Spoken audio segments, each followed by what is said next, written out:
সুকসর ইউনিয়নের হেদায়েত হোসেন উচ্চ বিদ্যালয় অনেক পরিচিত এবং স্বনামধন্য একটা স্কুল। এই সুকসর ইউনিয়নে অসংখ্য স্কুল ছিল, তার মধ্যে এখন নদী গর্ভে বিলীন হয়ে অনেক স্কুল চলে গেছে। এখন একমাত্র স্কুল হিসেবে আছে হেদায়েত হোসেন উচ্চ বিদ্যালয়। এখন কিছু কুচক্রি মহল এবং ম্যানেজমেন্টে যদি কেউ থাকে ওনারা যদি এই স্কুলটাকে এখান থেকে সরাই অন্য জায়গায় নিয়ে যেতে চায়, তাহলে এটা আমাদের জন্য অত্যন্ত দুর্ভাগ্য। আমরা আমরা ডালসর বা সরগাছিয়ার মতো অবস্থায় ফিরে যেতে চাই? তাহলে এখান থেকে কেন স্কুলটা যাবে? এখান থেকে কেন স্কুল যাবে এটা আমরা কেউ মেনে নেব না। আমাদেরকে ডালসর আর সরগাছিয়া বানাবেন না। আমরা চাই একমাত্র হাই স্কুল এটা এখানে থাকুক।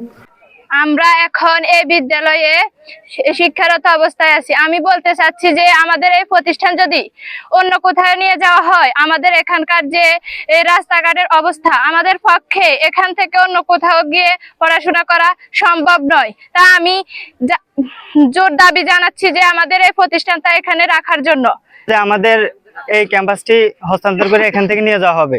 তো আমাদের রাস্তাঘাটের যে অবস্থা আর এখানে যোগাযোগের যে অবস্থা রয়েছে, এটার মধ্যে মনে হয় না যে আমরা এখান থেকে অন্য আমাদের যে দূরে আমাদের অন্য ইউনিয়নে যে বিদ্যালয় রয়েছে সেখানে গিয়ে আমরা পড়াশোনা করতে হবে। এটা মানে এক হাতে গোনা কয়েকজনের প্রতি সম্ভব হবে, কিন্তু সবার দ্বারা এটা সম্ভব হবে না যে এই ইউনিয়ন থেকে আরেক ইউনিয়নে গিয়ে পড়াশোনা করা।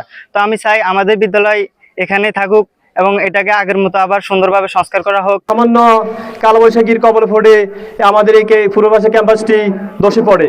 আমাদের এই প্রতিষ্ঠানের শিক্ষার পরিবেশ খুবই জঘন্য অবস্থা। এমন অবস্থা হয়েছে যে আমাদের অলরেডি ক্যাম্পাস ভেঙে মাটিতে পড়ে গেছে গতকালকে, এবং আমাদের এখন যে ক্যাম্পাসটা আছে, যে ঘরটা আছে, এই ঘরটার খুবই নাজেহাল অবস্থা। ঘরে একটা বাথরুমের ব্যবস্থা নাই স্কুলে, তারপরে আপনার ন্যূনতম একটা ডেকোরেশন নাই, বলতেছে যে অফিসে একটা গ্লাস নাই। তো এরকম এত শিক্ষার মতো মানে শিক্ষার পরিবেশ যেটা থাকা দরকার, সেটার যে ন্যূনতম মানে একেবারে এত নিচে আসতে পারে, এটা আমরা আসলে এটা একটা উদাহরণ হয়ে গেছে।